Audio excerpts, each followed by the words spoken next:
예, 민주당 전당대회에서 최고위원 후보들 중에 최고 순위를 기록한 분이죠. 김민석 더불어민주당 수석 최고위원과 정치권 현안 살펴보겠습니다. 위원님 안녕하세요. 네, 안녕하세요. 예, 요즘 많이 바쁘시죠? 예. 예, 일단 한 열흘 정도 지금 지도부 출범한 지 열흘 정도 된 것 같아요. 예, 일요일 날 지난 일요일 날 뽑히고 월요일 오늘 화요일이니까 딱 8일? 8일? 예, 어제 일주일 지났구나 이런 생각 들던데요. 좀 어떠신가요? 그때 전과 후를 비교해 보면 요즘 최고위원회에서 가장 많이 죄송합니다. 예, 가장 많이 나오는 얘기가 어떤 건지 좀 궁금합니다. 글쎄요, 최고위 어쨌든 비교적 저희들이 역할 분담도 자연스럽게 잘 되는 것 같고 비교적 빨리 안정이 되고 또 마침 또 대표님이 코로나로 또 며칠 안 계셔서. 네.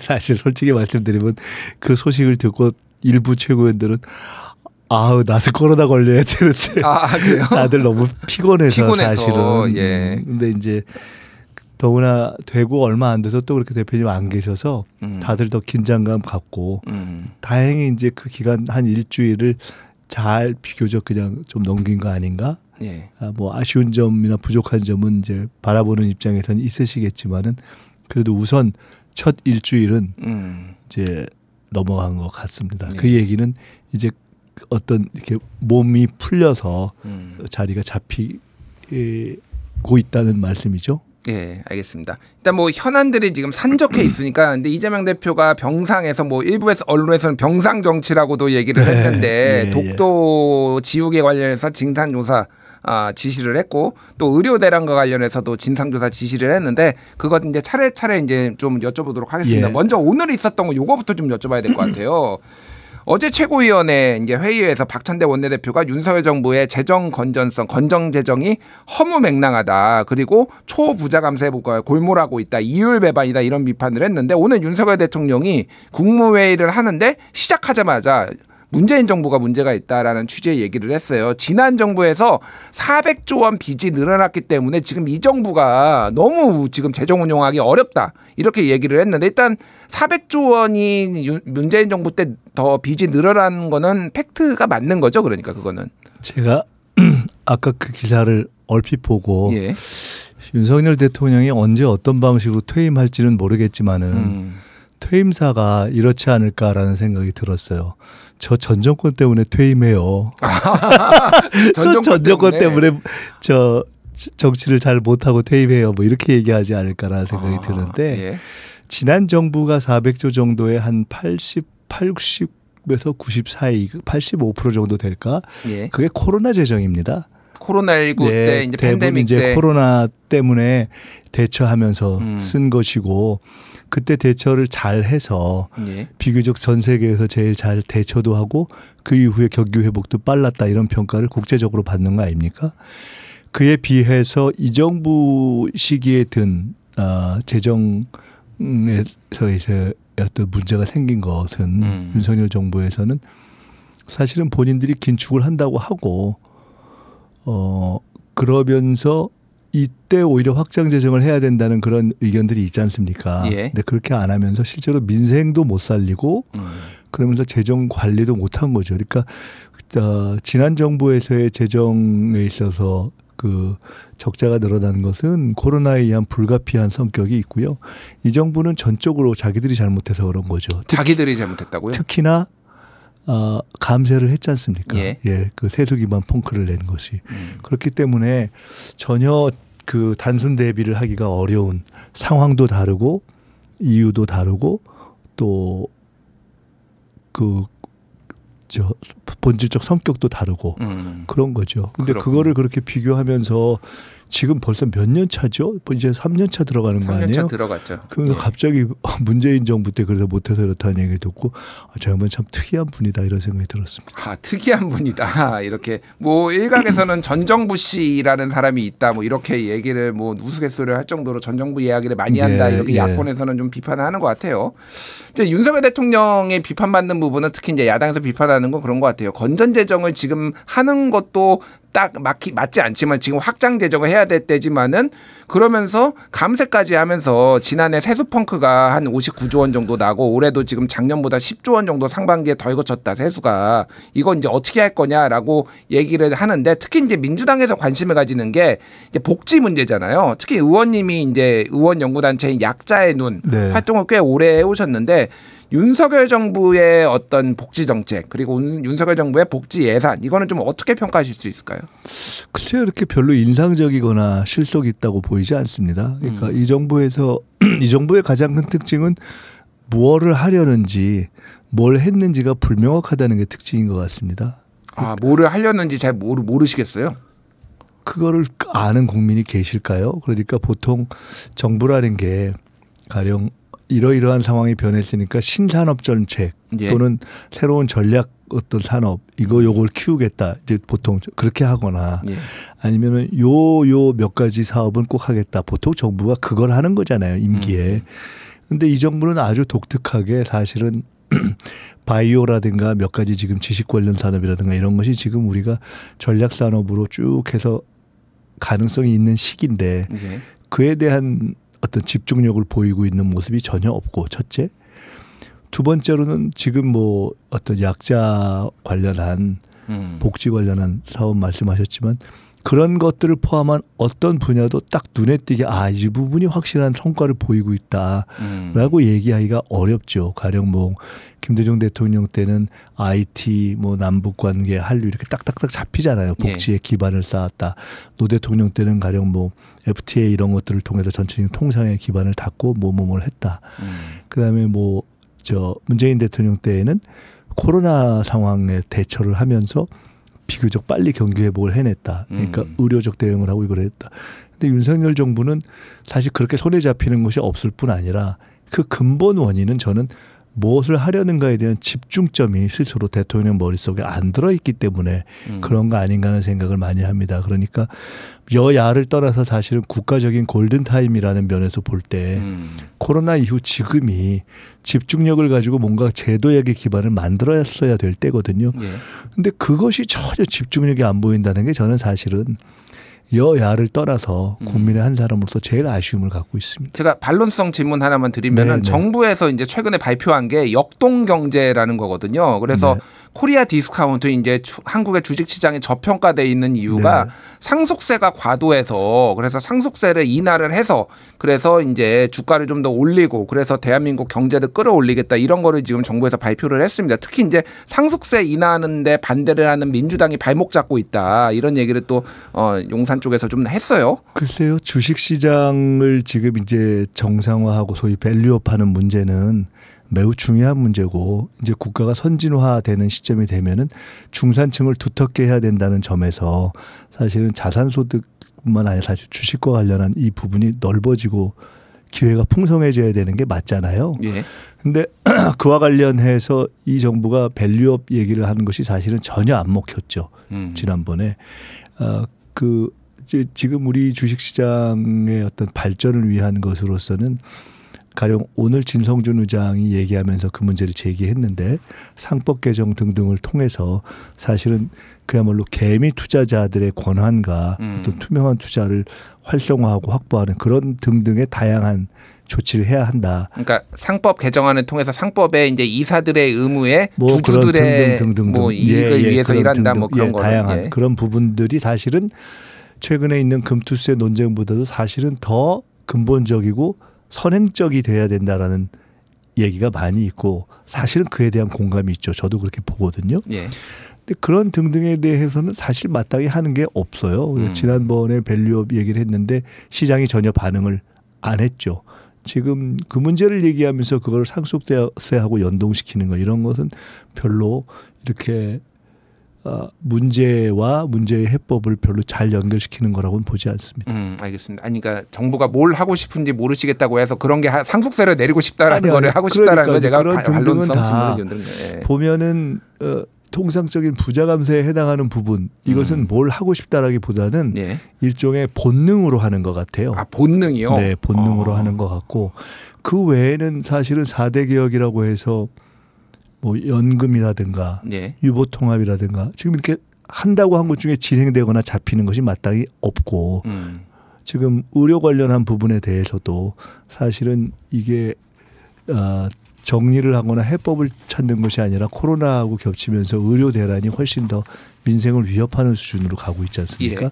그러니까 제일 문제는 저는 이 정부가 뭘 하려고 하는가가 불명확하게 출발한, 그러니까 고민 없이 출발한 정부라는 게 얼마나 무의미한 시간에 온 국민의 허송세월로 가는가라는 걸 보여주는 아주 그런 역사적인 반면교사가 될 거로 보고 있습니다. 알겠습니다. 자, 독도 얘기 좀 해볼게요. 이재명 대표가 특히 이제 독도 지우개 진상조사 얘기를 해서 대통령실에서는 조금 강하게 반발을 하더라고요. 일본 도와주는 거냐 뭐 이런 얘기도 지금 나오고 있고, 일단 대통령실에서는 독도 지우개는 괴담이라고 얘기를 하고 있어요. 그래서 민주당은 좀 어떤 부분에 초점을 맞춰서 지금 이게 독도 지우기라고 보고 계신지, 뭐 여러 가지 이제 사실관계들이 여러 개가 나왔죠. 전쟁기념관에서 독도 조형물을 지금 수장고에 보관을 해놓고 가지고 있다라든지, 안국역에서도 독도 조형물이 치워졌다라든지, 그리고 독도 수호 훈련이 비공개로 지금 5번째 연속 열리고 8월까지 안 열리다가 갑자기 지금 언론 보도가 나니까 뭐 한다든지 뭐 이런 현상들이 있는데, 좀 근본적으로 이거를 좀 어떤 식으로 지금 바라보시는지가 좀 궁금해요. 근본적인 것은 이제 이렇게 이 정권에 지금 한 2년 정도를 지나고 보니 예. 갖고 있는 여러 가지 어떤 반민주적 성격이라든가 또는 무능이라든가 또는 외교에 있어서의 실패, 이런 것의 모든 근본을 정리해 놓고 보니 결국은 친일 매국적 성격이 본질인 것 때문에 그렇구나라고 사실은 저희들이 인식을 정비하고 있습니다. 친일 매국적 성격이 있다. 윤석열 정부는 그렇게 지금 그것이 가장 있어요? 이 정권의 본질에 해당하는 것에서 예. 여러 가지 이 문제점들이 파생하고 있다. 반민주성도 거기서 파생하고 그다음에 외교의 문제도 거기서 파생하고 경제적인 문제도 거기서 파생하고 다 이제 그렇게 봅니다. 그리고 이제 그렇게 되면서 그와 관련해서 주로 지금 독도 문제만 놓고 본다면은 예. 용산 대통령실에서 뭐 발끈할 필요가 없는 것이 그냥 다 팩트들이지 않습니까? 예. 그 조형물은 그 중에 한 부분이고 조형물이 없어진 거 아니냐라고 지적을 하니까 갑자기 난데없이 오세훈 시장까지 튀어나와 가지고 아니 뭐 조형물 이거 리모델링을 하려고 그런 건데 왜 그러냐 이런 식으로 이제 껴들었던데. 그러니까 서울교통공사에서 한 거니까 본인 관할 네네네. 근데 단체니까. 그것도 사실은 말이 안 되는 얘기지만 단순히 조형물을 얘기하는 게 아니지 않습니까? 예. 최근에 보면은 1년에 최근 1, 2년 사이의 흐름 중에 뭐 육사에서의 교재에 독도를 분쟁 지역으로 표현했다든가 예. 지도 11군데 표시할 곳에 그게 빠졌다든가 독도가 11군데 지도에서 다 빠져 있었죠. 네, 예. 그랬다든가 그 조형물은 당연히 있는 것이고요. 뭐 독도 관련 훈련의 문제도 말씀드릴 수 있고요. 그리고 이제 전쟁기념관도 그렇고 이게 어떤 한 파트가 아니라 국가와 국민의힘 소속 지자체가 연관되어 있는 모든 곳에서 독도와 연관된 여러 가지 일들이 어떻게 이렇게 짜맞췄지? 또는 어떤 중심적 기획체가 있나? 라고 생각하지 않으면 이해하기 어려울 정도로 지워지거나 치워지거나 아니면 물타기가 되거나 하고 있는 것은 팩트 아닙니까? 예. 그런 거죠. 그러니까 그런 것이 이게 아무리 봐도 뭐 조금 더 간다 하면은 이번 광복절 때 뭐 그 김미가요가 나오는 그 KBS에서의 어떤 나비부인 오페라 그런 것도 상상하기 어려운 일이 일어났잖아요. 그리고 뭐 아주 대표적인 것이 1945년 광복에 대해서 어떻게 생각하느냐에 대해서 묻자 팔짱을 끼고 대답을 안 한 독립기념관장이 청문회에서 을 포함한 예.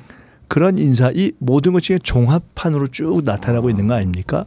예. 그래서 전체적으로는 그런 친일 매국적 성격이, 제가 요새 자주 말씀을 드리지만 저는 뉴라이트라는 말을 동의하지 않아요. 그건 그냥 영어, 오늘 김태효 씨가 무슨 뉴라이트가 깨끗하고 혁신적인 무슨 우파라고 얘기했던데 그건 그렇지 않고요. 예. 뉴라이트는 친일 매국 병자들입니다. 친일 매국 병자들이요? 저는 그렇게 봅니다. 왜냐하면 우리가 일제 시절에 일본의 국민이었다고 생각을 하거나 예. 지금 이 시점에 독도 문제에 대해서 그렇게 불명확한 태도를 취하거나 일제강점기에 대해서 그것의 불법성을 인정하지 않는 건 제정신이 아닌 거잖아요. 그냥 대한민국의 정상적인 국민의 인식을 갖고 있지 않는 것이어서 예. 이건 병이라고 봐야 되는 거죠. 그러니까 제가 궁금한 게 네. 그러면은 이제 친일 매국 정권의 성격이 있다라고 말씀하셨는데 그렇게 해서 윤석열 정부가 얻을 수 있는 게 뭐가 있나요? 그래서 최근에 이제 이 정권의 성격이 그렇다고 하면 예. 가장 근본적으로는 이 정권이 가장 바라기는 재창출을 바라겠지만 실제로는 재창출이 지금 거의 어려운 국민적 형국이기 때문에 그 임기 내에 갈 수 있는 최대한의 친일 회기를 가겠죠. 즉 쐐기를 박으려고 하는 것인데 이건 일본의 입장에서 보면은 일본 극우의 입장에서 보면 이해가 좀 쉽죠. 예. 이런 문제 이런 것에 대해서 이익을 얻을 수 있는 일본 극우의 입장에서 본다면 일본과 한국의 관계에서 여러 가지 갖는 쟁점 사항들에 대해서 최대한도로 친일적으로 진도를 빼놓으면 예. 그 이후에 외교 관계에서의 기정사실화라는 이유로 잘못된 것이라 하더라도 지금 그러니까 불가역적으로 모든 걸 바로 해버린다. 그렇죠. 불가역적 친일 회기 이것이 이 정권에 지금 가고 있는 길이라고 봅니다. 아, 그렇군요. 그것에 이익이 있는 거죠. 알겠습니다. 뭐 이거는 또 논쟁적인 사안이니까 저희가 적절할 때 여당의 관계자를 모시고 한번 얘기를 들어보도록 하겠고요. 그 특검법 발의 얘기 좀 여쭤보겠습니다. 지금 뭐 한동훈 대표 어제가 민주당에서 한동훈 대표에게 특검법 발의하라고 한 시안이었고, 근데 지금은 그렇게 급하면 민주당이 해라라는 뭐 이런 답변이 나왔어요. 그거 어떻게 지금 이거에 대해서 입장을 좀 가지고 계신지 궁금해요. 그래서. 한동훈 대표가 이거는 특검은 최혜병 특검은 여권 분열을 노린 거니까 서둘 필요 없다 그랬잖아요. 그 제3자 특검은 우리가 하라 그런 게 아니라 한동훈 대표가 한 거잖아요. 그리고 한동훈 대표가 전당대회 때 패스트트랙 공소 취하 청탁 그 얘기도 본인이 한 거잖아요. 그러니까 아마 여권 분열은 그분 전문인지는 모르겠는데 우리가 그래 뭐 할 일이 없어서 최혜병 특검 같은 문제를 여권 분열을 하려고 하겠어요. 그건 국민이 원하고 필요하니까 하는 거죠.